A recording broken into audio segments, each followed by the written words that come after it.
జరిగించిన తర్వాత పోలీసుల సమక్షంలోనే జోగి రమేష్ ఇంటి మీద దాడి చేసి ఆయన ఇంటికి నిప్పట్టించే కార్యక్రమం చేస్తారు.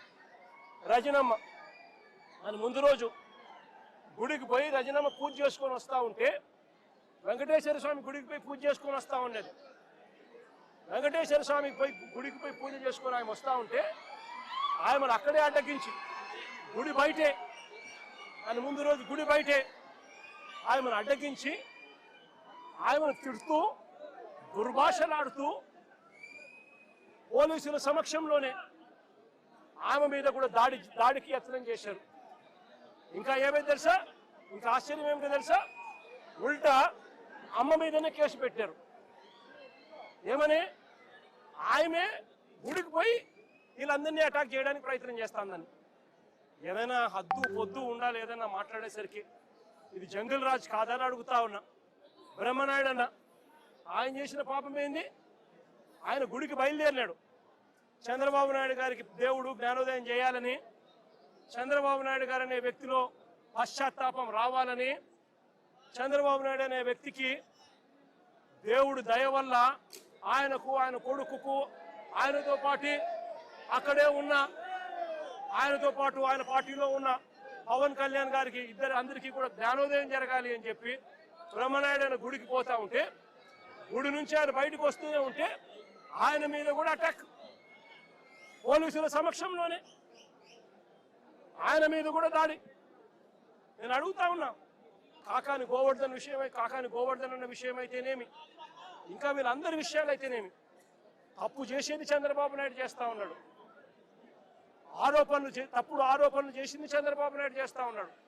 అవి తప్పుడు ఆరోపణలు అని చెప్పి దేవుడే మొట్టికాయలు వేసినట్టుగా ఏకంగా సిబిఐ తాము ఫైల్ చేసిన ఛార్జ్ షీట్లోనే కేంద్ర ప్రభుత్వ సంస్థలైన ఎన్డీడీబీ, ఎన్డీఆర్ఐ లాబొరేటరీసే క్లీన్ చిట్ ఇచ్చే కార్యక్రమం చేస్తూ ఉంటే ఎటువంటి జంతు కొవ్వు కలవలేదు అని చెప్పి వాళ్ళు పూర్తిగా వివరణ ఇస్తూ ల్యాబ్ రిపోర్ట్లు ఇస్తే సిబిఐ ఆ రిపోర్ట్లను కూడా ఏకంగా ఛార్జ్ షీట్లోకి చేరుస్తూ వైవి సుబ్బారెడ్డి కానీ, కరుణాకర్ రెడ్డి కానీ, ఇంకొకరు కానీ ఎలాంటి తప్పు చేయలేదు అని చెప్పి వాళ్ళ పేరును కనీసం ఛార్జ్ షీట్లో కూడా పెట్టకుండా క్లీన్ చిట్ ఇస్తే, ఎలాంటి అరెస్టులు చేయకుండా సిబిఐ క్లీన్ చిట్ ఇస్తే చంద్రబాబు నాయుడు గారు దేవుడికి, ప్రజలకు క్షమాపణ చెప్పాల్సింది ఆయన చేస్తా ఉన్నది ఏమిటి?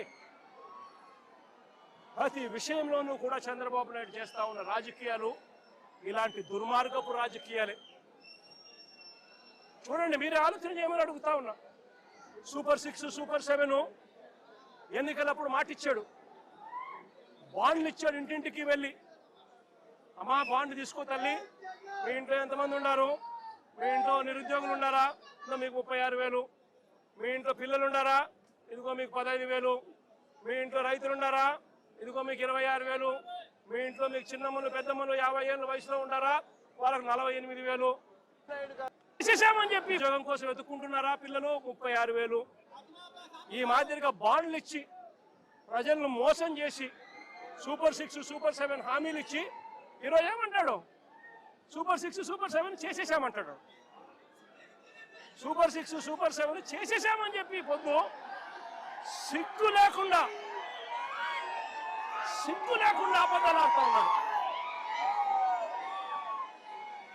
చంద్రబాబు నాయుడు గారు చేస్తా ఉన్నది తప్పు అని, చంద్రబాబు నాయుడు గారు చేస్తా ఉన్నది మోసమని ఎవరైనా ప్రశ్నిస్తే ఏం చేస్తా ఉన్నాడు? ఆ ప్రశ్నించిన వాళ్ళ మీద, సోషల్ మీడియా యాక్టివిస్టుల మీద, ప్రశ్నించే వాళ్ళ మీద కేసులు పెట్టి జైలుకు పంపుతా ఉన్నాడు.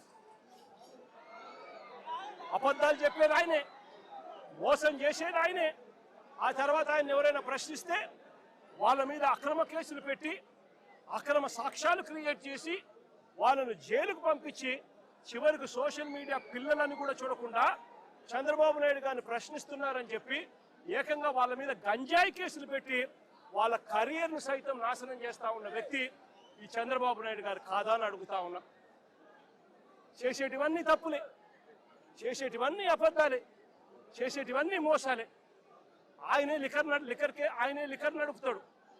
ఆయన ఆధ్వర్యంలోనే ఆక్షన్ బాడీ చంద్రబాబు నాయుడు గారి చంద్రబాబు నాయుడు గారు తెలుగుదేశం పార్టీ సైన్యానికి లాటరీ పాడిచ్చి మరి షాపులన్నీ కట్టబెడతాడు, ప్రైవేట్ షాపులన్నీ కూడా. ఆ ప్రైవేట్ షాపుల ఆధ్వర్యంలోనే ఏకంగా ఎమ్మెల్యేలు దగ్గర ఉండి ప్రతి గ్రామంలో ఆక్షన్ పాడుతూ బెల్ట్ షాపులన్నీ కూడా నిర్వహిస్తున్నారు. షాపుల పక్కనే, లిక్కర్ షాపుల పక్కనే పర్మిట్ రూములు, ఇల్లీగల్ పర్మిట్ రూములు నడుపుతూ పెగ్గులతో లిక్కర్ అమ్ముతా ఉన్నారు. ఇవన్నీ రాష్ట్రానికి రావాల్సిన ఆదాయాలు. రాష్ట్రానికి రావడం లేదు. రాష్ట్రానికి రావాల్సిన ఆదాయాలు పక్కదోవలో చంద్రబాబు నాయుడు గారికి ఇంత, ఎమ్మెల్యేకింత, వారి మాఫియా సైన్యానికి ఇంత అని చెప్పి లూటీ పద్ధతిలో పంచుకుంటా ఉన్నారు. బెల్ట్ షాపులు అమ్ముతున్నారు. ప్రతి గ్రామంలోనూ 1 కాదు, 2 కాదు, 3, 4, 5, 6, 10 బెల్ట్ షాపులు ఉన్నాయి. ప్రతి గ్రామంలోనూ కూడా ఆక్షన్ బాడి అమ్ముతా ఉన్నారు. ఏ బెల్ట్ షాపులో ఎంఆర్పి రేటుకి అమ్ముతున్నారండి? ప్రతి బెల్ట్ షాప్లోని ఎంఆర్పి రేటు కన్నా 20 రూపాయలకి ఎక్కువగా అమ్ముతున్నారు. ప్రతి బెల్ట్ షాప్, ప్రతి పర్మిట్ రూమ్లో, ఏ పర్మిట్ రూమ్లో అంటే ఎంఆర్పి రేటుకి అమ్ముతున్నారు. పర్మిట్ రూమ్లో ఇల్లీగల్. పర్మిట్ రూమ్లో వేసేది పెగ్గుల్లో వేస్తూ ఉన్నారు. పెగ్గుల్లో వేసి ఏకంగా బాటిల్ పైన 30 రూపాయలు అధికంగా వసూలు చేస్తూ ఉన్నారు. ఆ డబ్బులు గవర్నమెంట్కి రాకోకుండా వీళ్ళ జోబీలు లేకపోతా ఉంది. దీంతోనే సరిపోదు అన్నట్టుగా ఏకంగా ప్రతి 5 బాటిళ్లకు 1 బాటిల్ ఏకంగా వీళ్ళంతటికి వీళ్ళే కుటీర పరిశ్రమ పెట్టి చీప్ లిక్కర్ వీళ్ళే తయారు చేసి కల్తీ లిక్కరు ఏకంగా ప్రతి 5 బాటిల్లో 1 బాటిల్ ఈరోజు అమ్ముతా ఉన్నారు. ఈ రోజుకి కల్తీ లిక్కర్ తాగి పిల్లలు, చదువుకున్న పిల్లలు, ఇంజనీరింగ్ చదువుకొని బయటకు ఏదో ఊర్లోకి ఏదో సెలవుల కోసం వస్తే 4 పిల్లలు చనిపోయిన ఘటనలు ఈ మధ్య కాలంలో మనం చూసినాం. కల్తీ లిక్కర్ తాగి, వీళ్ళ షాపుల్లోనే వీళ్ళు తయారు చేసిన ఈ ఇల్లీగల్ కల్తీ లిక్కర్ తాగి ప్రతి 5 బాటిళ్లకు 1 బాటిల్ కల్తీ లిక్కర్ చేస్తా ఉన్నది ఎవరు అని అంటే సాక్ష్య ఆధారాలతో సహా వీళ్ళ మనుషులు దొరుకుతారు. ఆ కల్తీ మద్యం కుటీర పరిశ్రమతో ఎవరంటే దొరికింది? జయచంద్రారెడ్డి అని కంబలపల్లెలో చంద్రబాబు నాయుడు తరపున తెలుగుదేశం పార్టీకి కంటెస్ట్ చేసిన క్యాండిడేట్ ఆయన తయారు చేస్తూ ఏకంగా ఎక్సైజ్ డిపార్ట్మెంట్కు దొరికితే లావాదేవీల్లో వాళ్లకు ఎక్సైజ్ డిపార్ట్మెంట్కు మధ్య లావాదేవీల్లో తేడాలు వచ్చి ఆ ఘటన బయటపడి దొరికితే దాంట్లో తెలుగుదేశం పార్టీ హయాం రాక్షస పాలన జరుగుతూ ఉంది. 18 నెలలుగా చంద్రబాబు నాయుడు గారే పాలన చేస్తూ ఉన్నాడు. ఇటువంటి రాక్షస పాలనలో ఎవడైనా మా పార్టీకి సంబంధించిన జోగి రమేష్ లాంటి వ్యక్తి ఎవరైనా వాళ్ళు లిక్కర్ నడుపుతారా? ఆలోచన చేయమని అడుగుతా ఉన్నాం. చంద్రబాబు నాయుడు గారు జోగి రమేష్ మీద కేసు పెడతాడు. ఈయన ఇల్లీగల్ లిక్కర్ తయారు చేసి చంద్రబాబు నాయుడు గారు బెల్ట్ షాపుల్లో ఈయన సప్లై చేస్తున్నాడట. బెల్ట్ షాపులు ఆయనై, సప్లై చేసే మనుషులు ఆయనై, తయారు చేసే మనిషి ఆయన మనిషి, బెల్ట్ షాపులు ఆయనై, అమ్మేది ఆయన మనుషులు.